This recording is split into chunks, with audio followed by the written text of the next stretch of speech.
Hello friends, నమస్తే అండి. నేను మీ శ్రీలత. ఇప్పుడు ఎంతో రుచిగా ఉండే టమాటా పల్లి పచ్చడి చేసేసుకుందాం రండి. దీనికోసం బాండీలో కొంచెం ఆయిల్ వేసి 2 స్పూన్లు వేరుశనగ గింజలు వేసి వేయించుకొని పక్కన పెట్టుకోవాలి.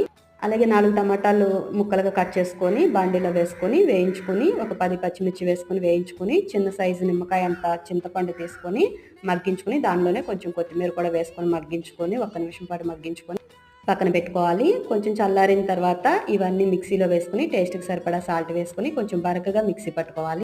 మరీ మెత్తగా కాకుండా ఇలా కొంచెం బరకగా మిక్సీ పట్టుకుంటే రోటి పచ్చడిలాగా చాలా టేస్టీగా ఉంటుందండి.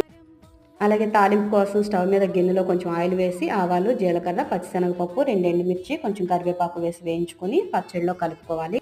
అంతే, ఎంతో టేస్టీగా టమాటా పల్లి పచ్చడి రెడీ. వేడి వేడి అన్నంలో తింటే టేస్ట్ భలే ఉంటుందండి.